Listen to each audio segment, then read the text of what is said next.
Hello നമസ്കാരം. എൻ്റെ മറ്റൊരു ക്ലാസ്സിലേക്ക് എല്ലാവർക്കും സ്വാഗതം. കേട്ടറ്റ് യോധ 1.0 ബാച്ച്. നിങ്ങൾക്കറിയാലോ, കേട്ടറ്റ് എന്ന് പറയുന്നത് ചിട്ടയായ പരിശീലനത്തിലൂടെ നമുക്ക് നേടിയെടുക്കാവുന്ന ഒന്നാണ്. അത് കൃത്യമായ സിലബസ് വെച്ച് ടോപ്പിക്കുകളൊക്കെ കവർ ചെയ്ത് പ്രീവിയസ് ഇയർ ക്വസ്റ്റ്യൻ ഒക്കെ ചെയ്ത് നമ്മൾ ചിട്ടയായ പരിശീലനത്തിലൂടെ നേടിയെടുക്കാവുന്ന ഒന്ന് മാത്രമാണ് കേട്ടറ്റ്.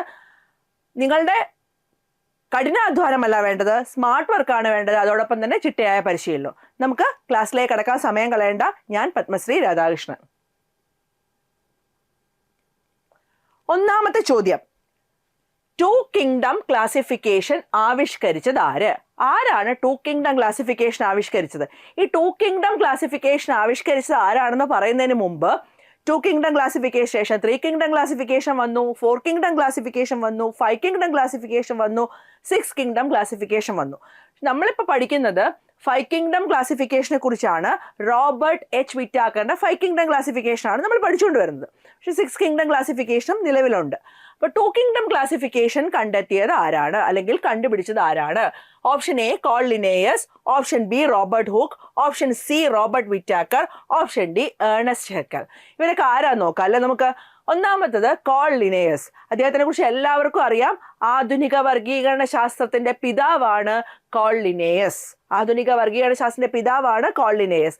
മറ്റൊരു പ്രത്യേകത എന്താണ്? നാമകരണ പദ്ധതി, ബൈനോമിയൽ നോമൻക്ലേച്ചർ. ഒരു ജീവിക്ക് 2 പേരുപയോഗിച്ച് നാമകരണം ചെയ്യുന്ന പദ്ധതിയായ നാമകരണ പദ്ധതി അല്ലെങ്കിൽ ബൈനോമിയൽ നോമൻക്ലേച്ചർ. നമുക്കറിയാം മനുഷ്യന്റെ പേരെന്താണ്? Homo sapiens. ശാസ്ത്രീയ നാമം ഹോമോ സാപ്പിയൻസ്. ഹോമോ എന്ന പദവും സാപ്പിയൻസ് എന്ന പദവും അല്ലെ. നാമകരണ പദ്ധതി ആവിഷ്കരിച്ചത് കോൾ ലിനേയസ് ആണ്. ആധുനിക വർഗീകരണ ശാസ്ത്രത്തിന്റെ പിതാവ് കോൾ ലിനേയസ് ആണ്. അദ്ദേഹം തന്നെയാണ് ടു കിങ്ഡം ക്ലാസിഫിക്കേഷൻ കണ്ടുപിടിച്ചത്. റോബർട്ട് ഹുക്ക് ആരാണ്? റോബർട്ട് ഹുക്കാണ് കോശം ആദ്യമായി കണ്ടുപിടിച്ചത്. കോശം ആദ്യമായി നിരീക്ഷിച്ചത് റോബർട്ട് ഹുക്കാണ്. കോശത്തെക്കുറിച്ച് തന്റെ പുസ്തകമായ മൈക്രോഗ്രാഫിയിൽ ആദ്യമായി പ്രതിപാദിച്ചത് റോബർട്ട് ഹുക്ക് തന്നെയാണ്. മൈക്രോഗ്രാഫിയുടെ കർത്താവാണ് റോബർട്ട് ഹുക്ക്. റോബർട്ട് ഹുക്കാണ് കോശം ആദ്യമായി നിരീക്ഷിച്ചെങ്കിലും ജീവനുള്ള കോശങ്ങളെ ആദ്യമായി നിരീക്ഷിച്ചത് ആന്റൺ വോൺ ലിവൺ ഹുക്കാണ്. കോൾ ലിനേയസ് ഉണ്ട്, റോബർട്ട് ഹുക്ക് ഉണ്ട്. ഇനി ആരാണ് റോബർട്ട് വിറ്റാക്കർ? ഞാൻ പറഞ്ഞു 2 കിങ്ഡം ക്ലാസിഫിക്കേഷൻ കഴിഞ്ഞ് 3 കിങ്ഡം ക്ലാസിഫിക്കേഷൻ ഉണ്ടെന്നല്ലേ. 3 കിങ്ഡം ക്ലാസിഫിക്കേഷൻ ആവിഷ്കരിച്ചത് ഏണസ്റ്റ് ഹെക്കൽ ആണ്. 4 കിങ്ഡം ക്ലാസിഫിക്കേഷൻ ആവിഷ്കരിച്ചത് കോപ്ലാൻഡ് ആണ്. 5 കിങ്ഡം ക്ലാസിഫിക്കേഷൻ ആവിഷ്കരിച്ചതാണ് റോബർട്ട് എച്ച് വിറ്റാക്കർ.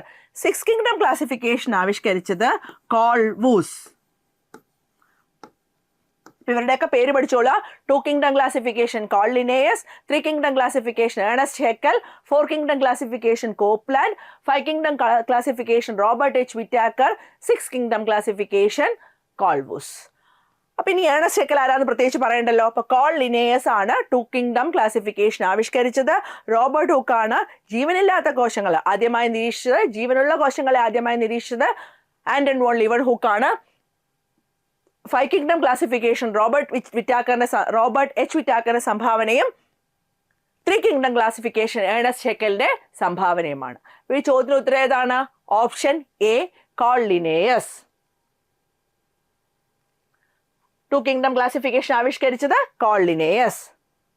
അടുത്ത ചോദ്യം, ശരിയായ ജോഡി ഏത്? ലൈസോസോം ഊർജ നിലയം, റൈബോസോം ആത്മഹത്യാ സഞ്ചികൾ, മൈറ്റോകോൺട്രിയ മാംസ്യ നിർമ്മാണശാല, ഗോൾഗി വസ്തുക്കൾ സ്രവണങ്ങളെ ചെറുസഞ്ചിയിലാക്കുന്നു. കോശം എന്നുള്ള ടോപ്പിക്കിലെ വളരെ പ്രധാനപ്പെട്ട കാര്യങ്ങളാണ് കോശാംഗങ്ങൾ. ഒരു കൂട്ടുകുടുംബത്തില് ഒരുപാട് അംഗങ്ങൾ ഉണ്ടാവും അല്ലെ. ഒരു കൂട്ടുകുടുംബത്തിൽ ഒരുപാട് അംഗങ്ങൾ ഉണ്ടാവും. ആ അംഗങ്ങൾക്ക് ഓരോരുത്തർക്കും തന്നെ ഓരോരോ ജോലി ഉണ്ടാവും. അതുപോലെ തന്നെ ഒരു കോശത്തിനുള്ളിൽ കാണുന്നവയാണ് കോശാംഗങ്ങൾ അഥവാ സെൽ ഓർഗനൽസ്. ഇവർക്ക് ഓരോരുത്തർക്കും തന്നെ വ്യക്തമായ ധർമ്മമുണ്ട്. ഇത് പറയുമ്പോൾ ഒരു കാര്യം കൂടെ പറയാം. ശരിയായ ജോഡി കണ്ടെത്തുക, ശരിയായ പ്രസ്താവന കണ്ടെത്തുക. അതായത് താഴെ പറയുന്നവ ശരിയായ പ്രസ്താവന ഏത്, ശരിയല്ലാത്ത പ്രസ്താവന ഏത്, തെറ്റായ പ്രസ്താവന ഏത്, ഇങ്ങനത്തെ ചോദ്യങ്ങളൊക്കെ നിങ്ങൾക്ക് പ്രതീക്ഷിക്കാം. അപ്പൊ കൺസെപ്റ്റ് കൃത്യമായിട്ട് മനസ്സിലാക്കി. അപ്പൊ കോശം പഠിക്കുമ്പോൾ കോശം എന്താണ്, കോശം അല്ലെ കോശത്തിന്റെ ഓരോ കോശാംഗങ്ങളുടെയും അപരനാമങ്ങൾ എന്താണ്, അതുമായി ബന്ധപ്പെട്ട ശാസ്ത്രജ്ഞന്മാരുടെ പേരെന്താണ്, ഇതൊക്കെ പഠിച്ചു കഴിഞ്ഞാൽ ഇതുമായിട്ട് റിലേറ്റഡ് ആയിട്ടായിരിക്കും ക്വസ്റ്റ്യൻ ചോദിക്കുന്നത്. അപ്പൊ അത് കവർ ചെയ്യാൻ വലിയ ബുദ്ധിമുട്ടുണ്ടാവില്ല. ഇവിടെ നമുക്ക് നോക്കാം. ലൈസോസോം എന്താണ്? ലൈസോസോം ലൈസോസോമുകളെ suicidal bags of the cell അല്ലെങ്കിൽ ആത്മഹത്യാ സഞ്ചികൾ എന്നാണ് പറയുന്നത്. കാരണം അത് പുറമേന്ന് വരുന്ന സൂക്ഷ്മജീവികളെ നശിപ്പിക്കാൻ വേണ്ടി സ്വയം നശിക്കുന്നു. അങ്ങനെ സ്വയം നശിച്ചിട്ടാണെങ്കിലും പുറമേ നിന്ന് വരുന്ന അന്യവസ്തുക്കളെ നശിപ്പിക്കുന്നതുകൊണ്ട് ലൈസോസോമുകളെ ആത്മഹത്യാ സഞ്ചികൾ എന്നാണ് വിളിക്കുന്നത്. അപ്പൊ ലൈസോസോമാണ് ആത്മഹത്യാ സഞ്ചികൾ. അപ്പൊ ലൈസോസോം ഊർജ്ജനിലയമല്ല. രണ്ടാമത് റൈബോസോം എന്ന് പറയുന്നത് കോശദ്രവ്യത്തിൽ സ്വതന്ത്രമായി കാണപ്പെടാറുണ്ട്. അതുപോലെ തന്നെ എൻഡോപ്ലാസ്മിക് റെറ്റിക്കുലം അഥവാ അന്തർദ്രവ്യ ജാലികയോട് ചേർന്നും കാണാറുണ്ട്. ഈ റൈബോസോമുകളിലാണ് മാംസ്യം നിർമ്മിക്കപ്പെടുന്നത്, പ്രോട്ടീൻ സിന്തസിസ്. മാംസ്യ നിർമ്മാണശാലയാണ് റൈബോസോമുകൾ.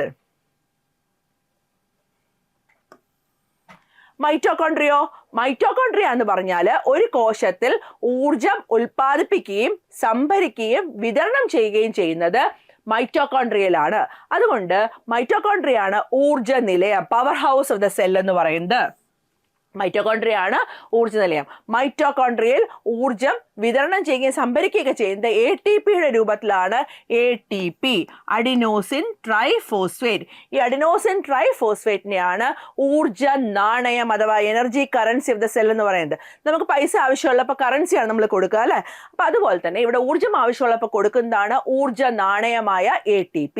മൈറ്റോകോൺട്രിയയിൽ ഊർജം കൊടുക്കുന്നത് ATPയുടെ രൂപത്തിലാണ്. അപ്പൊ ഒന്നുകൂടെ നോക്കിയേ, ലൈസോസോമുകളാണ് ആത്മഹത്യാ സഞ്ചികൾ. റൈബോസോം മാംസ്യ നിർമ്മാണശാലയാണ്. മൈറ്റോകോൺട്രിയ ഊർജ നിലയമാണ്.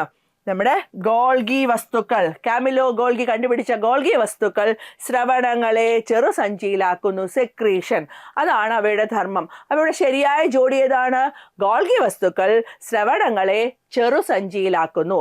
അപ്പോൾ ഇതിൽ നിന്നൊരു കാര്യം ക്ലിയർ ആണ്, കോശത്തിലെ കോശാംഗങ്ങളുണ്ട് അല്ലെ.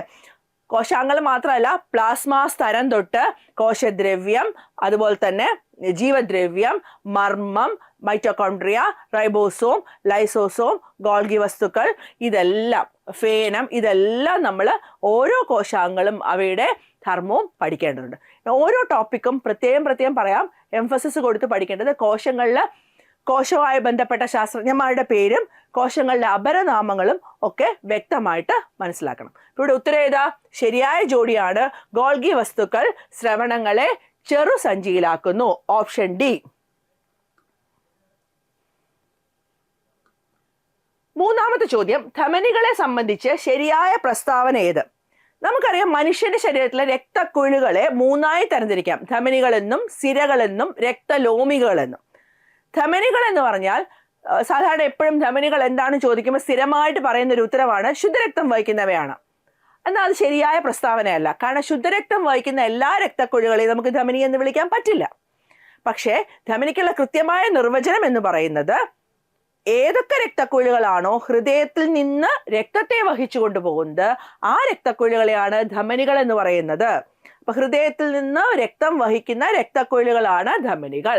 ഹൃദയത്തിൽ നിന്ന് രക്തം വഹിക്കുന്ന രക്തക്കുഴലുകളാണ് ധമനികൾ. ഓക്കെ, എല്ലാ ധമനികളും ശുദ്ധരക്തമാണോ? അല്ല, എല്ലാ ധമനികളും ശുദ്ധരക്തമല്ല. ഉദാഹരണത്തിന് ശ്വാസകോശ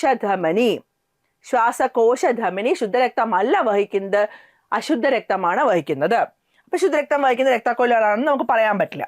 അതുപോലെ തന്നെ ഹൃദയത്തിൽ നിന്ന് ശുദ്ധീകരിച്ച രക്തം ശരീരത്തിന്റെ അല്ലെങ്കിൽ ഹൃദയത്തിൽ നിന്ന് രക്തം ശരീരത്തിന്റെ എല്ലാ ഭാഗങ്ങളിലും എത്തിക്കുന്നത് ധമനികളാണ്. ധമനികൾ എല്ലായിടത്തും കൊണ്ടെത്തിക്കണം. നമുക്കറിയാം, ഒരു സാധനം കൊണ്ടെത്തിക്കണമെങ്കിൽ നല്ല സ്പീഡിൽ പോകണം അല്ലെ. നല്ല സ്പീഡിൽ പോയി കൊണ്ടെത്തിക്കണം. തിരിച്ച് എന്താ പറയുക, നന്നല്ലാത്ത സാധനമാണ് അല്ലെങ്കിൽ കളയേണ്ട സാധനമാണ് കുറച്ച് പതുക്കെ എത്തിയാലും മതി. പക്ഷെ നമുക്ക് ആവശ്യമുള്ള സാധനമാണെങ്കിൽ നമുക്ക് വേഗം എത്തണം. അപ്പൊ ധമനി എന്ന് പറയുന്നത് ഹൃദയത്തിൽ നിന്ന് ശരീരത്തിന്റെ വിവിധ ഭാഗങ്ങളിലേക്കാണ് രക്തം കൊണ്ടുപോകുന്നത്.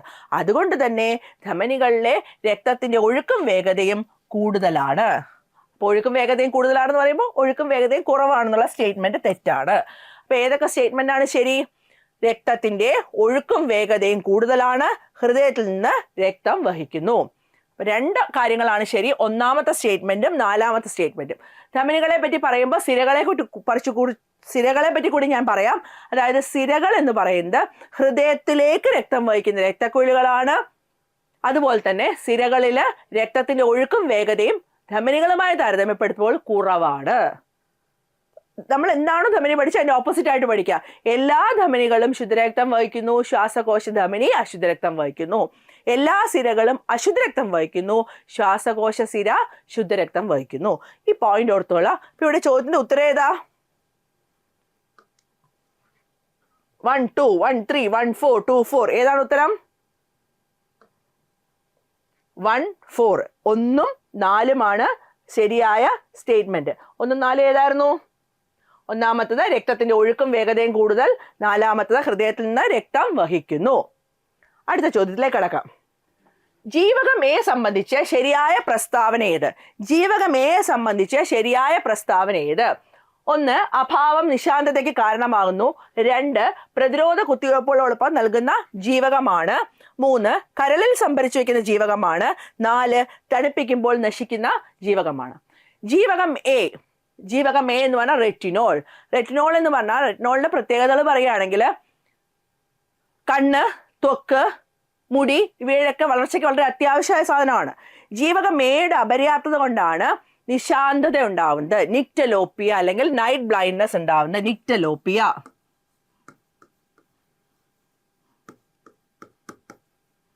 അല്ലെങ്കിൽ നൈറ്റ് ബ്ലൈൻഡ്നെസ്.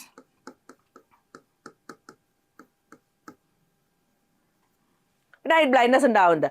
എന്നാൽ ജീവകമയുടെ അപര്യാപ്തം ഒരുപാട് കാലം നീണ്ടു നിന്നാൽ ഉണ്ടാവുന്ന അസുഖമാണ് സിറോഫ്താൽമിയ. സിറോഫ്താൽമിയ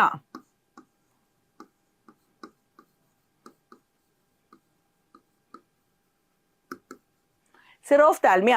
സീറോ എന്ന വാക്കിന്റെ അർത്ഥം ഡ്രൈ എന്നും ഒഫ്താൽമിക് എന്ന് പറഞ്ഞാൽ കണ്ണെന്നാണ്. കണ്ണ് ഡ്രൈ ആവുന്ന അവസ്ഥയാണ് സിറോഫ്താൽമിയ. വൈറ്റമിൻ എയുടെ അഭാവം നിശാന്തതയ്ക്ക് കാരണമാകുമ്പോൾ തുടർച്ചയായ വൈറ്റമിൻ എയുടെ അഭാവം എന്തിന് കാരണമാകുന്നു? സിറോഫ്താൽമിയയ്ക്ക് കാരണമാകുന്നു. അപ്പോൾ വൈറ്റമിൻ എയുടെ അഭാവം നിശാന്തതയ്ക്ക് കാരണമാകുന്നു. ശരിയായ സ്റ്റേറ്റ്മെന്റ് ആണ്.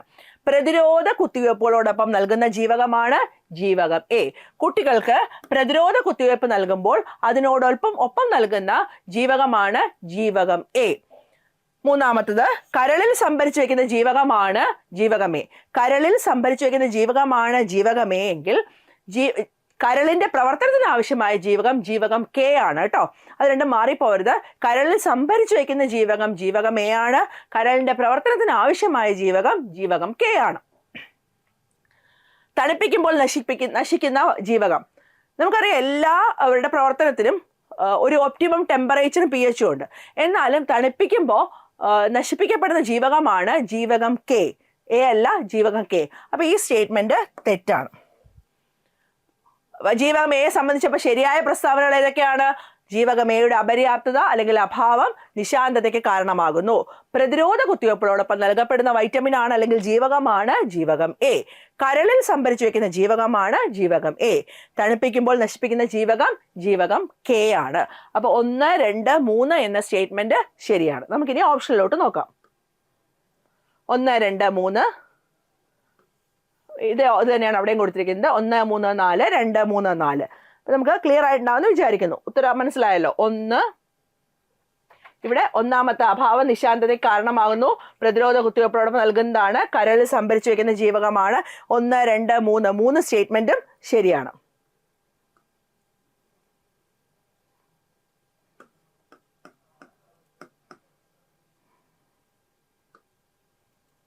അടുത്ത ചോദ്യം. എപ്പികൾച്ചറിനെ സംബന്ധിച്ച് ശരിയായ പ്രസ്താവന ഏത്? എപ്പികൾച്ചറിനെ സംബന്ധിച്ച് ശരിയായ പ്രസ്താവന ഏത്? ശാസ്ത്രീയമായ തേനീച്ച വളർത്തലാണ് എപ്പികൾച്ചർ. കോലൻ, ഞൊടിയൻ എന്നീ ഇനങ്ങളാണ് സാധാരണ വളർത്താറുള്ളത്. മെല്ലിഫറ, നാരൻ എന്നിവയാണ് സാധാരണ വളർത്തുന്ന ഇനങ്ങൾ. ചാര, ബസ്കവി എന്നിവയാണ് പ്രധാന വളർത്തിനങ്ങൾ. എപ്പികൾച്ചർ എന്ന് പറഞ്ഞാൽ ശാസ്ത്രീയമായ രീതിയിൽ തേനീച്ച വളർത്തുന്ന രീതിയാണ് എപ്പികൾച്ചർ എന്ന് പറയുന്നത്. തേനെന്ന് പറയുന്നത് ന്യൂട്രീഷണൽ വാല്യൂവും അതുപോലെ തന്നെ മെഡിസിനൽ വാല്യൂ ഉള്ള ഒന്നാണ്. ധാരാളം മെഡിസിനൽ വാല്യൂ ഉണ്ട്, അതുപോലെ തന്നെ പോഷക ഗുണങ്ങൾ ധാരാളം അടങ്ങിയ ഒന്നാണ് തേൻ എന്ന് പറയുന്നത്. അങ്ങനെ ശാസ്ത്രീയമായ രീതിയിൽ തേനീച്ചകളെ വളർത്തുന്നതിനെയാണ് നമ്മൾ എപ്പികൾച്ചർ എന്ന് പറയുന്നത്. കോലൻ, ഞൊടിയൻ എന്നിവയാണ് കോലൻ, ഞൊടിയൻ, മെല്ലിഫറ എന്നിവയാണ് സാധാരണ വളർത്തുന്ന തേനീച്ച ഇനങ്ങൾ. ഇപ്പൊ ഇത് ശരിയാണ്, ഇത് ശരിയാണ്. മെല്ലിഫറ, നാരൻ. മെല്ലിഫറ എന്ന് പറയുന്നത് തേനീച്ച ഇനമാണ്, നാരൻ എന്ന് പറയുന്നത് തേനീച്ച ഇനമല്ല. അപ്പൊ ഇത് തെറ്റാണ്. ചാര, മസ്കവി എന്നിവയാണ് പ്രധാന വളർത്തിനങ്ങൾ. ചാര എന്ന് പറയുന്നതും മസ്കവി എന്ന് പറയുന്നതും താറാവിനത്തിൽപ്പെട്ടവയാണ്. അപ്പൊ അതും തെറ്റായ സ്റ്റേറ്റ്മെന്റ് ആണ്. ഇവിടെ സ്റ്റേറ്റ്മെന്റ് ഏതൊക്കെയാണ് ശരി? 1 2 ശരിയായ പ്രസ്താവനകൾ. അതായത് എപ്പികൾച്ചർ എന്ന് പറയുന്നത് ശാസ്ത്രീയമായ രീതിയിൽ തേനീച്ച വളർത്തലാണ്. കോലൻ, ഞൊടിയൻ, മെല്ലിഫറ എന്നിവയാണ് തേനീച്ചകളിലെ പ്രധാന വളർത്തിനങ്ങൾ. അടുത്ത ചോദ്യം, അമ്ലമഴയ്ക്ക് കാരണമാകുന്നത് 1 sulphur dioxide, 2 nitrous oxide, 3 carbon dioxide, 4 carbon monoxide. ഇതില് നിങ്ങൾക്കറിയാം സൾഫർ ഡയോക്സൈഡും നൈട്രസ് ഓക്സൈഡും അന്തരീക്ഷത്തില് പൊല്യൂഷന്റെ ഭാഗമായിട്ട്, അന്തരീക്ഷത്തിൽ മലിനീകരണത്തിന്റെ ഭാഗമായിട്ട് ഈ സൾഫർ ഡയോക്സൈഡും നൈട്രസ് ഓക്സൈഡും കൂടുകയാണെങ്കിൽ അത് ജലവുമായി ചേർന്ന് സൾഫ്യൂരിക് ആസിഡും നൈട്രിക് ആസിഡും ഉണ്ടാകും. അത് മഴയോടൊപ്പം താഴെ പതിക്കുമ്പോഴാണ് ഇത് അമ്ലമഴയായിട്ട് മാറുന്നത്. പ്രധാനമായും അമ്ലമഴയ്ക്ക് കാരണം സൾഫർ ഡയോക്സൈഡും നൈട്രസ് ഓക്സൈഡുമാണ്. സൾഫർ ഡയോക്സൈഡും നൈട്രസ് ഓക്സൈഡുമാണ്. ഇത് പറയുമ്പോൾ കാർബൺ മോണോക്സൈഡിനെ കുറിച്ച് പറയാതിരിക്കാൻ പറ്റില്ല. കാരണം എന്താണെന്ന് വെച്ചാൽ നമ്മുടെ ശരീരത്തിൽ ഓക്സിജനെ ആണെങ്കിലും കാർബൺ ഡൈ ഓക്സൈഡിനെയാണ് വഹിച്ചു കൊണ്ടുപോകുന്ന പ്രധാനപ്പെട്ട ആൾക്കാരെന്ന് പറയുന്നത് ഹീമോഗ്ലോബിനാണ്. ഹീമോഗ്ലോബിനാണ് ഓക്സിജനെ വഹിച്ചുകൊണ്ട് പോകുന്നതും അതുപോലെ തന്നെ കാർബൺ ഡൈ ഓക്സൈഡിനെ വഹിച്ചുകൊണ്ട് പോകുന്നതും. ഈ പറഞ്ഞ haemoglobin it shows more affinity എന്ന് പറഞ്ഞാൽ ഹീമോഗ്ലോബിന് ഓക്സിജനും കാർബൺ മോണോക്സൈഡും കൂടെ ഒരുമിച്ച് വന്നു നിന്നാൽ ഹീമോഗ്ലോബിന് ഓക്സിജനോടുള്ളതിനേക്കാളും 200 മടങ്ങ് ഇഷ്ടമാണ് കാർബൺ മോണോക്സൈഡിനോട്. അപ്പൊ കാർബൺ മോണോക്സൈഡിനെ കണ്ട ഓക്സിജനെ വിട്ടിട്ട് കാർബൺ മോണോക്സൈഡിന്റെ കൂടെ പോകും. എന്നാൽ ഗുണമുണ്ടോ? ഓക്സിജനാണ് നമുക്ക് ആവശ്യമുണ്ട്, കാർബൺ മോണോക്സൈഡ് നമുക്ക് ആവശ്യമുണ്ടോ? കാർബൺ മോണോക്സൈഡ് നമുക്ക് ആവശ്യമില്ല. കാർബൺ മോണോക്സൈഡ് പോയ്സണിങ്ങിന് അത് കാരണമാവുകയും ചെയ്യും. അപ്പൊ കാർബൺ മോണോക്സൈഡിനെ നമുക്ക് ഒഴിവാക്കാൻ പറ്റില്ല. പക്ഷെ അമ്ലമഴയ്ക്ക് കാരണമല്ല കാർബൺ മോണോക്സൈഡും കാർബൺ ഡൈ ഓക്സൈഡും ഒന്നും. സൾഫർ ഡയോക്സൈഡും അതുപോലെ നൈട്രസ് ഓക്സൈഡുമാണ് അമ്ലമഴയ്ക്ക് കാരണം. ജലത്തിൽ ലയിച്ച് സൾഫ്യൂരിക് ആസിഡും നൈട്രിക് ആസിഡുമായി മാറി അത് ജീവജാലങ്ങൾക്ക് ദോഷമുണ്ടാക്കുന്നു. പലപ്പോഴും നമ്മൾ പൊല്യൂഷനെ കുറിച്ചും അല്ല മലിനീകരണത്തിനെ കുറിച്ചൊക്കെ സംസാരിച്ചുകൊണ്ടിരിക്കുമ്പോൾ നമുക്കറിയാം ആരാണ് ഈ മലിനീകരണത്തിന്റെ പ്രധാന കാരണക്കാര്. മലിനീകരണത്തിന്റെ പ്രധാന കാരണക്കാർ നമ്മൾ തന്നെയാണ് അല്ലേ. നമ്മുടെ ഒട്ടും വിവേകപൂർവ്വം അല്ലാത്ത പെരുമാറ്റം കൊണ്ടാണ് പ്രകൃതിയിൽ പല ദുരന്തങ്ങളും സംഭവിക്കുന്നത്. മനുഷ്യർ കുറച്ചുകൂടെ വിവേകപരമായിട്ട് ഏറ്റവും ബുദ്ധിയുള്ള ജീവിയാണെന്നാണ് പറയപ്പെടുന്നത്. കുറച്ചുകൂടി വിവേകപരമായി പെരുമാറിക്കഴിഞ്ഞാൽ ഈ പൊല്യൂഷൻ ഇല്ലാതാക്കാനും കുറച്ചുകൂടി ചെടികൾ വെച്ചുപിടിപ്പിക്കാനും അന്തരീക്ഷത്തിൽ ഓക്സിജൻ കാർബൺ ഡൈ ഓക്സൈഡ് സന്തുലനാവസ്ഥ പരിഹരിക്കാനും അതുപോലെ തന്നെ ഓസോൺ പാളിയിൽ ഉണ്ടാവുന്ന ശോഷണം ഇല്ലാതാക്കാനും ഒക്കെ നമുക്ക് സാധിക്കും. നമ്മുടെ പ്രവൃത്തി തന്നെയാണ് നമ്മുടെ നാശത്തിന് കാരണമെന്ന അവയർനെസ് ആണ് മനുഷ്യന് ആദ്യം ഉണ്ടാവേണ്ടത്. അടുത്ത ചോദ്യം, താഴെ പറയുന്നവയിൽ ബാക്ടീരിയ മൂലമുണ്ടാകുന്ന രോഗങ്ങൾ ഏതെല്ലാം? എ മലമ്പനി, മന്ത് അസ്കാരിയാസിസ്, ബി അഞ്ചാമ്പനി റുബല്ല ഹെർപ്പിസ്, സി കുഷ്ഠം ക്ഷയം ആന്ത്രാക്സ്, ഡി കാൻഡിയാസിസ് ചുണങ്ങ് റിംഗ്വേം. കേട്ടറ്റിന്റെ എല്ലാ ക്വസ്റ്റ്യൻ പേപ്പറിലും രോഗങ്ങളെ കുറിച്ചുള്ള ചോദ്യം ഉറപ്പാണ്. അപ്പോൾ നമ്മൾ ബാക്ടീരിയ മൂലമുണ്ടാവുന്ന രോഗങ്ങൾ, വൈറസ് മൂലമുണ്ടാവുന്ന രോഗങ്ങൾ, ഫംഗസ് മൂലമുണ്ടാവുന്ന രോഗങ്ങൾ, പ്രോട്ടോസോം മൂലമുണ്ടാവുന്ന രോഗങ്ങൾ, അതുപോലെ തന്നെ ഹെൽമിന്തിക് അല്ലെങ്കിൽ വിരകൾ മൂലമുണ്ടാവുന്ന രോഗങ്ങളെ കുറിച്ച് തീർച്ചയായിട്ടും പഠിക്കണം. നിങ്ങൾക്കൊക്കെ അറിയായിരിക്കും, കലാകാലങ്ങളായിട്ടുള്ള കോഡാണ് ബാക്ടീരിയ രോഗങ്ങളെ കുറിച്ച് പഠിക്കാനായിട്ട്. വിപിൻ, കോഴിക്കോടോ കാക്കനാടോ നിങ്ങളുടെ സൗകര്യം പോലെ പറഞ്ഞോളാം. കാക്കനാട് എയ്സ് കോളേജിലാണ് TTCക്ക് പഠിക്കുന്നത്. വിപിൻ കാക്കനാട് എയ്സ് കോളേജിലാണ് TTCക്ക് പഠിക്കുന്നത്. അപ്പൊ വിപിൻ വില്ലൻ ചുമ, പെർട്ടൂസിസ്, വൂപ്പിംഗ് കഫ്. കുഞ്ഞുങ്ങൾക്കാണ് സാധാരണ വില്ലൻ ചുമ ഉണ്ടാവാറില്ല. ചുമച്ച് കുഞ്ഞ് വില്ല് പോലെ വളയുമെന്നാണ് പറയുന്നത്. അതുകൊണ്ടാണ് വില്ലൻ ചുമ എന്ന പേര് വന്നത്. വില്ലൻ ചുമ. വില്ലൻ ചുമ, പെർട്ടൂസിസ് വില്ലൻ ചുമ, ന്യൂമോണിയ, അതുപോലെ തന്നെ കെ കുഷ്ഠം, ക്ഷയം, ഡി ഡിഫ്തീരിയ അഥവാ തൊണ്ടമാല, തൊണ്ടമുള്ള് എന്നൊക്കെ പറയുന്നത്. ഈ പി എന്ന് പറയുന്നത് ഞാൻ പറയില്ല അല്ലെ, പി എന്ന് പറയുന്ന പ്ലേഗ് ആണ് കേട്ടോ. പ്ലേഗ് കറുത്ത മരണം എന്നറിയപ്പെടുന്ന പ്ലേഗ് ആണ്. കറുത്ത മരണം എന്നാണ് പ്ലേഗ് അറിയപ്പെടുന്നത്. വില്ലൻ ചുമ അഥവാ വൂപ്പിംഗ് കഫ് അല്ലെങ്കിൽ പെർട്ടൂസിസ് എന്നറിയപ്പെടുന്നു. പി പ്ലേഗ് കറുത്ത മരണം എന്നറിയപ്പെടുന്നു. എൻ ന്യൂമോണിയയുടെ സ്പെല്ലിങ് പി ആണ്, പക്ഷെ ഓർക്കാൻ വേണ്ടിയിട്ടാണ് എൻ എഴുതിയിരിക്കുന്നത്. അപ്പം വില്ലൻ ചുമ, അതുപോലെ തന്നെ പ്ലേഗ്, അത് കഴിഞ്ഞ ന്യൂമോണിയ, കെ കുഷ്ഠം, കെ ക്ഷയം, ഡി ഡിഫ്തീരിയ തൊണ്ടമാല, തൊണ്ടമുള്ള് എന്നൊക്കെ അറിയപ്പെടുന്ന രോഗം. അത് കഴിഞ്ഞ എ ആന്ത്രാക്സ്, കന്നുകാലികളിൽ നിന്ന് മനുഷ്യരിലേക്ക് പകരുന്ന രോഗമാണ് ആന്ത്രാക്സ്. സി സിഫിലിസ്, ഇ എലിപ്പനി, T typhoid, T tetanus, C cholera. Vibrio cholera എന്ന രോഗാണു ഉണ്ടാക്കുന്ന കോളറ. അപ്പൊ ഇങ്ങനെയാണ് നമ്മൾ വിപിൻ കാക്കനാട് എയ്സ് കോളേജിലാണ് TTCക്ക് പഠിക്കുന്നത്. അടുത്തത് എം ജിയുടെ ബ്രോ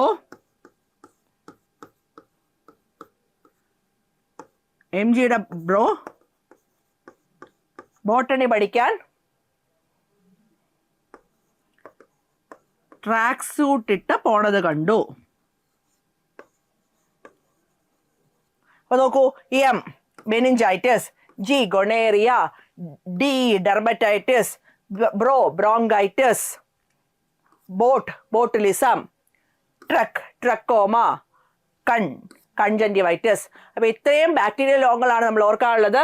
ഒന്ന് വില്ലൻ ചുമ, പ്ലേഗ്, ന്യൂമോണിയ, കുഷ്ഠം, ക്ഷയം, ഡിഫ്തീരിയ, ആന്ത്രാക്സ്, സിഫിലിസ്, എലിപ്പനി, typhoid, tetanus, cholera, meningitis, gonorrhoea, dermatitis, bronchitis, botulism, trachoma, conjunctivitis. ഏകദേശം 19ഓളം ബാക്ടീരിയൽ രോഗങ്ങളുണ്ട്. ഈ രോഗങ്ങളൊക്കെ നിങ്ങളൊന്ന് പഠിച്ചോളുക. അതുപോലെ തന്നെ വൈറൽ രോഗങ്ങൾക്കും കോഡുണ്ട്. വൈറൽ രോഗങ്ങളുടെ കോഡാണ് DYSPക്ക് ജലദോഷം, മച്ചമ്പിക്ക് റുബെല്ലയും ജപ്പാൻ ജ്വരവും. അതുപോലെ തന്നെയാണ് ഫംഗൽ രോഗങ്ങളുടെ കോഡും. ജില്ലയിൽ നിന്ന് വന്ന അത്ലറ്റ് കാൻഡിഡേറ്റിന്റെ റിംഗ് ആരോ ചൂണ്ടി. ജില്ലയിൽ നിന്ന് വന്ന ആസ്പെർജില്ലോസിസ് വന്ന athlete candidate, athletes foot candidate, candidiasis, ringworm, ചൂണ്ടി, ചുണങ്ങ്. അപ്പൊ ഇതെല്ലാം ഫംഗൽ രോഗങ്ങളാണ്. ഇങ്ങനെ കോഡ് വെച്ച് രോഗങ്ങളെ കുറിച്ച് പഠിക്കുക. തീർച്ചയായിട്ടും ഒരു ചോദ്യത്തിന് ഉത്തരം നിങ്ങൾക്ക് കിട്ടിയിരിക്കും. അപ്പൊ ഇവിടെ നോക്കൂ, മലമ്പനി, മന്ത്, അസ്കാരിയാസിസ്. അഞ്ചാം പനി റുബെല്ല, ഹെർപ്പിസ്. കുഷ്ഠം, ക്ഷയം, ആന്ത്രാക്സ്. ഇവരാണ് ബാക്ടീരിയൽ രോഗങ്ങൾ അല്ലേ. ഇപ്പൊ കാൻഡിയാസിസ്, ചുണങ്ങ്, റിംഗ് വേം എന്ന് പറയുന്നത് ഫംഗൽ രോഗങ്ങളാണ്. ബാക്കിയെല്ലാം ഞാൻ ഓൾറെഡി പറഞ്ഞ കൂട്ടത്തിൽ പെട്ടതാണ്. മലമ്പനി പ്രോട്ടോസോവയാണ്, മന്ത് വിരകളാണ്, അസ്കാരിസ് വിരകളാണ്, അഞ്ചാം പനി റുബെല്ല, ഹെർപ്പിസ് വൈറൽ രോഗങ്ങളാണ്, കാൻഡിയാസിസ്, ചുണങ്ങ്, റിംഗ് വേം എന്ന് പറയുന്നത് ഫംഗൽ രോഗങ്ങളാണ്. അപ്പൊ നമ്മുടെ ഇവിടെ ചോദ്യം എന്തായിരുന്നു? ബാക്ടീരിയ പരത്തുന്ന രോഗങ്ങൾ, കുഷ്ഠം, ക്ഷയം, ആന്ത്രാക്സ്. ഓപ്ഷൻ സി ആണ് ശരിയായ ഉത്തരം. അടുത്ത ചോദ്യം, താഴെ പറയുന്നവയിൽ ശരിയായ പ്രസ്താവന ഏത്? അവസാനത്തെ തൊറാസിക് കശേരുവിനും മൂന്നാമത്തെ ലംബാർ കശേരുവിനും ഇടയിലാണ് വൃക്കകളുടെ സ്ഥാനം. അവസാനത്തെ തൊറാസിക് കശേരുവിനും മൂന്നാമത്തെ ലംബാർ കശേരുവിനും ഇടയിലാണ് വൃക്കകളുടെ സ്ഥാനം. 2. ഇടത് വൃക്ക വലത് വൃക്കയെ അപേക്ഷിച്ച് അല്പം മുകളിലാണ്. വൃക്കകളുടെ അടിസ്ഥാന ഘടകമാണ് നെഫ്രോണുകൾ. വലത് വൃക്ക ഇടത് വൃക്കയേക്കാൾ മുകളിലാണ്. അപ്പൊ ഇതിലേതാണ് ശരിയായ പ്രസ്താവന അല്ലെങ്കിൽ ശരിയായ പ്രസ്താവനകൾ? ഇതില് 2, 3, 4, 1, 2, 4, 1, 3, 4, 1, 2, 3. ഏതാണ്? 1, 2, 3 ആണ് ശരിയായ ഉത്തരം. 1, 2, 3. എന്തൊക്കെയാണ് 1, 2, 3? ഒന്നാമത്തത്, അവസാനത്തെ തൊറാസിക് കശേരുവിനും മൂന്നാമത്തെ ലംബാർ കശേരുവിനും ഇടയിലാണ് വൃക്കകളുടെ സ്ഥാനം. വൃക്കകളുടെ സ്ഥാനം എവിടെയാണെന്ന് ക്ലിയർ ആയിട്ട് മനസ്സിലായില്ലേ? തൊറാസിക് കശേരുവിനും ലംബാർ കശേരുവിനും ഇടയിലാണ് വൃക്കകളുടെ സ്ഥാനം. ഇവിടെ നമ്മുടെ നട്ടലിലെ എണ്ണം പഠിക്കുമ്പോൾ നമ്മൾ പഠിക്കും C7, T12, L5, S1, C1. അതില് തൊറാസിക് ആണ് 12 എണ്ണം. അപ്പൊ തൊറാസിക് 12. അവസാനത്തെ തൊറാസിക് കശേരുവിനും മൂന്നാമത്തെ ലംബാർ കശേരുവിനും ഇടയിലാണ് വൃക്കകളുടെ സ്ഥാനം. ഇടത് വൃക്ക വലത് വൃക്കയെ അപേക്ഷിച്ച് അല്പം മുകളിലാണ്. ഇടതുവശത്തെ വൃക്ക കുറച്ച് മുകളിലാണ്. വൃക്കകളുടെ അടിസ്ഥാന ഘടകമാണ് നെഫ്രോൺ. ഇടതുവശത്തെ വൃക്കകൾ വലതുവശത്തെ വൃക്കകളെ അപേക്ഷിച്ച് അല്പം മുകളിലായത് അവിടെ ലിവറിന് അല്ലെങ്കിൽ കരളിന് സ്ഥാനം കൊടുക്കാൻ വേണ്ടിയിട്ടാണ്. അപ്പൊ ഓപ്ഷനിൽ 1, 2, 3 ശരിയായ പ്രസ്താവനകളാണ്.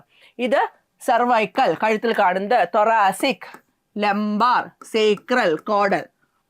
അടുത്ത ചോദ്യം, അക്ഷാസ്ഥികൂടത്തിൽ പെടുന്നത് ഏത്? അക്ഷാസ്ഥികൂടം, നമ്മുടെ അസ്ഥികൂടത്തിന് 2ആയി തരംതിരിക്കാം. അക്ഷാസ്ഥികൂടമെന്നും അനുബന്ധ അസ്ഥികൂടമെന്നും. അക്ഷാസ്ഥികൂടം എന്ന് പറഞ്ഞാൽ മെയിൻ ആക്സസ്, പ്രധാനപ്പെട്ട അക്ഷം, 2 കൈയും 2 കാലും എടുത്ത് മാറ്റിക്കഴിഞ്ഞാൽ കൈയിനെ ഇവിടോട്ട് ചേർക്കുന്ന ഭാഗവും കാലിനെ ഇവിടുന്നോട്ട് ചേർക്കുന്ന ഭാഗവും ഇതൊഴിച്ചു കഴിഞ്ഞാൽ ബാക്കിയുള്ള ഭാഗങ്ങളെ നമ്മൾ എന്ത് വിളിക്കും?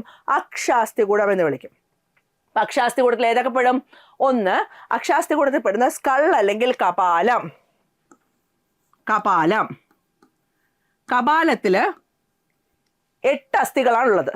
ഇവിടെ നമ്മുടെ തലയിൽ 8 അസ്ഥികളാണ്. മുഖത്താണെങ്കിൽ മുഖാസ്ഥികൾ എന്ന് പറയുന്നത് 14 എണ്ണമാണ്. ചെവിയിൽ എത്ര അസ്ഥികളാണ് കാണുന്നത്? ചെവിയിലെ 3 അസ്ഥികളാണ് ഒരു ചെവിയിൽ കാണുന്നത്. Malleus, incus, stapes. അതിൽ സ്റ്റേപ്പിസ് ആണ് ഏറ്റവും ചെറിയ അസ്ഥി. ചെവിയിൽ കാണുന്ന സ്റ്റേപ്പിസ് എന്ന അസ്ഥിയാണ് മനുഷ്യന്റെ ശരീരത്തിലെ ഏറ്റവും ചെറിയ അസ്ഥി. അപ്പൊ ചെവിയിൽ കാണുന്ന കർണാസ്ഥികൾ, കർണാസ്ഥികള് 2 ചെവി ഉള്ളതുകൊണ്ട് 6 എണ്ണം ഉണ്ട്.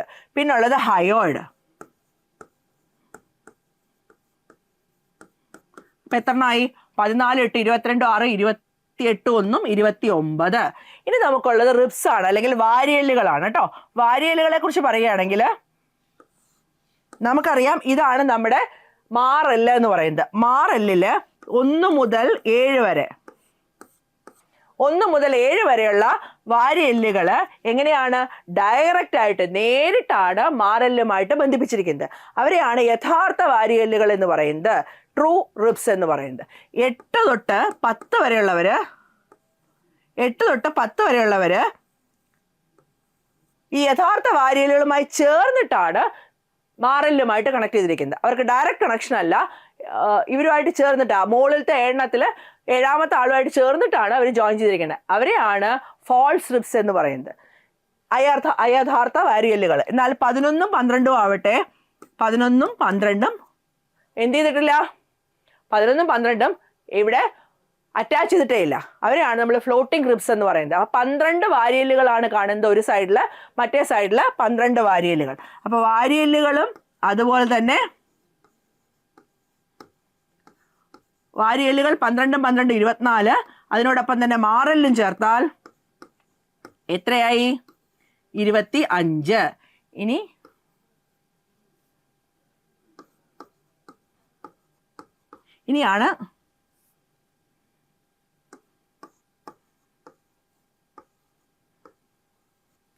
ഇനിയാണ് നമ്മുടെ നട്ടെല്ല്. നട്ടെല്ലിലാണെങ്കിൽ 26 അസ്ഥികളാണുള്ളത്.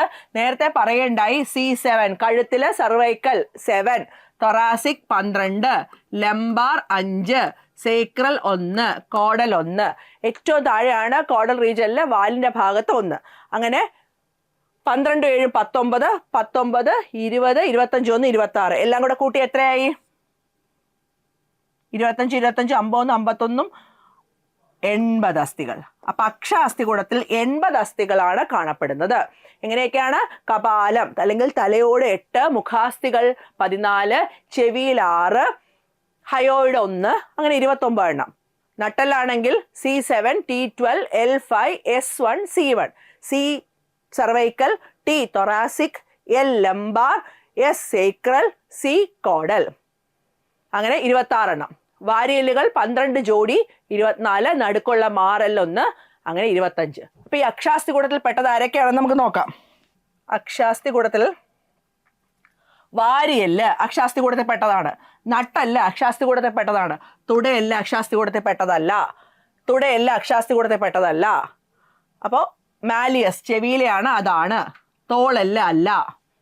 ഹയോയിഡ് ആണ്, സ്റ്റേപ്പിസ് ആണ്, വാരിയെല്ലുകളാണ്. ഇടുപ്പല്ല, അല്ല. ഇൻകസ് ആണ്, ഹയോയിഡ് ആണ്. അപ്പൊ ഇവിടെ ഓപ്ഷൻ ഏതാണ്? ഹയോയിഡ്, സ്റ്റേപ്പിസ്, വാരിയെല്ല്. ഓപ്ഷൻ സി ആണ് ശരിയായ ഉത്തരം. അടുത്ത ചോദ്യം, താഴെ പറയുന്നവയിൽ ശരിയായ പ്രസ്താവന ഏത്? പോപ്പുലേഷൻ ഇന്ററാക്ഷൻ അല്ലെങ്കിൽ ഈ പോപ്പുലേഷനുകൾ തമ്മിലുള്ള ബന്ധങ്ങൾ, പരസ്പര ബന്ധങ്ങളെ കുറിച്ച് തീർച്ചയായിട്ടും പഠിക്കേണ്ടതാണ്. അതിൽ നിന്നൊരു ചോദ്യം കണ്ടുവരാറുണ്ട്. ഇരപിടുത്തം. ഇര പിടിക്കുക എന്ന് പറയുമ്പോൾ ഇരയും ഇര പിടിക്കുന്ന ജീവിയും. ഇര പിടിക്കുന്ന ജീവിക്ക് പ്രയോജനം ഉണ്ടാവുന്നു, എന്നാൽ ഇര എന്ന് പറയുന്നത് ദോഷം ഉണ്ടാവുന്നു അല്ലേ? ഇപ്പൊ ഉദാഹരണത്തിന് മാനും കടുവയാണെന്ന് വിചാരിക്കുക. മാനിനെ കടുവ പിടിച്ചു. കടുവയ്ക്ക് ഗുണമുണ്ട്, കടുവയ്ക്ക് ഭക്ഷണം കിട്ടി, മാനിനോ ജീവൻ നഷ്ടപ്പെട്ടു. അപ്പൊ ഒരാൾക്ക് ഗുണവും ഒരാൾക്ക് ദോഷവും ഉണ്ടാവുന്ന ബന്ധമാണ് ഇരപിടുത്തം എന്ന് പറയുന്നത്. ഓക്കെ, അടുത്ത പരാത ജീവനം. ഒരു മരത്തില് അപ്പൊ മാവുണ്ട്, മാവിൽ ഇത്തിൽക്കണ്ണി ഉണ്ടെന്ന് വിചാരിക്കുക. മാവിൽ നിന്ന് ആവശ്യമുള്ള സാധനങ്ങളൊക്കെ ഇത്തിൽക്കണ്ണി വലിച്ചെടുക്കും. അപ്പൊ മാവിന് അതുകൊണ്ട് ദോഷം ഉണ്ടാവും, ഇത്തിൽക്കണ്ണിക്ക് ആവശ്യമുള്ള സാധനങ്ങൾ കിട്ടുകയും ചെയ്യും. അപ്പൊ പരാതമായിട്ട് ജീവിക്കുക. ആതിഥേയനും ആതിഥേയന്റെ ശരീരത്തിനകത്ത് പരാതമായി ജീവിക്കുന്നവയാണ് പരാത ജീവനം എന്ന് പറയുന്നത്. മ്യൂച്വലിസം എന്ന് പറഞ്ഞാൽ രണ്ട് പേർക്കും ഗുണമാണ്, മ്യൂച്വൽ ആണ് അല്ലെ. പൂവും പൂമ്പാറ്റയും തമ്മിലുള്ള ബന്ധം, പൂവും പൂമ്പാറ്റയും എന്നല്ല, പൂവില് വന്നിരിക്കുന്ന പൂമ്പാറ്റയ്ക്ക് ആവശ്യമായ തേനും ഒക്കെ കിട്ടും, അതേസമയം പൂവില് പരാഗണം നടക്കുകയും ചെയ്യും. രണ്ട് കൂട്ടർക്കും ഗുണകരമായ ബന്ധമാണ് മ്യൂച്വലിസം. അതുപോലെ തന്നെ കമൻസാലിസമാണ് മരവും മരവാഴയും. മരത്തിന് പ്രത്യേകിച്ച് ദോഷവും ഇല്ല, ഗുണവും ഇല്ല. എന്നാൽ മരവാഴയ്ക്ക് ആവശ്യമുള്ള ഷെൽട്ടർ കിട്ടുകയും ചെയ്യും. മരവാഴ മരത്തിൽ നിന്ന് ഒന്നും വലിച്ചെടുക്കുന്നില്ല, അത് അന്തരീക്ഷത്തിൽ ഞാന്നു കിടക്കുന്ന വേരുകളിൽ കൂടിയാണ് അന്തരീക്ഷത്തിലുള്ള ഈർപ്പം വലിച്ചെടുക്കുന്നത്. അപ്പൊ ഒരാൾക്ക് ഗുണം, മറ്റേയാൾക്ക് ഗുണവും ഇല്ല, ദോഷവും ഇല്ല. ഇതാണ് ബന്ധം. ശരിയായ പ്രസ്താവനകൾ ഏതാണെന്ന് നോക്കിക്കഴിഞ്ഞാൽ നിങ്ങൾക്ക് അറിയാം. ഇവിടെ കൊടുത്തിട്ടുണ്ടല്ലേ, 1s 2q 3r 4p, 1s 2r 3p 4q, 1s 2r 3q 4p, 1s 2q 3p 4r. ഞാൻ എല്ലാം നേരത്തെ തന്നെ മാർക്ക് ചെയ്തിട്ടുണ്ട്. അതിൽ ഓപ്ഷൻ സി ആണ് ശരിയായ ഉത്തരം. അടുത്ത ചോദ്യം, താഴെ പറയുന്നവയിൽ ആഹാര ശൃംഖലയിലെ പാമ്പിന്റെ ട്രോഫിക് തലം ഏതാണ്? പുല്ല്, പുൽച്ചാടി, തവള, പാമ്പ്. പുല്ല് എന്ന് പറയുന്നതാണ് ഉൽപാദകർ. സസ്യങ്ങൾക്ക് മാത്രമേ ആഹാരം പാകം ചെയ്യാൻ കഴിവുള്ളൂ, സസ്യങ്ങൾ ആഹാരം പാകം ചെയ്യുന്നു. അപ്പൊ പുല്ലെന്ന് പറയുന്നത് ഉൽപാദകരാണ്, ബാക്കി എല്ലാവരും തന്നെ ഉപഭോക്താക്കളാണ്. പുല്ലിനെ ആഹാരമാക്കുന്ന പുൽച്ചാടി എന്ന് പറയുന്നത് ആദ്യത്തെ ഉപഭോക്താവാണ്, പ്രാഥമിക ഉപഭോക്താവാണ്. അതിനെ ആഹാരമാക്കുന്ന തവള രണ്ടാമത്തെ ഉപഭോക്താവാണ്. അതിനെയും ആഹാരമാക്കുന്ന പാമ്പ് മൂന്നാമത്തെ ഉപഭോക്താവാണ്. അപ്പൊ പുല്ല് മാത്രമാണ് ഇവിടെ ഉൽപാദകർ, ബാക്കി എല്ലാവരും ഉപഭോക്താക്കളാണ്. ഓരോ തലത്തെയും നമ്മൾ ഓരോ ട്രോഫിക് തലം എന്നാണ് പറയുന്നത്. ഇവിടെ പാമ്പിന്റെ സ്ഥാനം എന്ന് പറയുന്നത് തൃതീയ ഉപഭോക്താവാണ്. ഓപ്ഷൻ ഡി ആണ് ശരിയായ ഉത്തരം. എൻട്രി കേട്ടറ്റ് യോധ ബാച്ച് തുടങ്ങിയിട്ടുണ്ട്. അതിൽ പ്രീവിയസ് ഇയറിൽ ചോദിച്ച ചോദ്യങ്ങളുമായിട്ടാണ് ഞാൻ നിങ്ങളുടെ മുമ്പിലേക്ക് വന്നിരിക്കുന്നത്. ഇനിയും ചോദ്യങ്ങളുമായിട്ട് വീണ്ടും കാണാം. നന്ദി, നമസ്കാരം.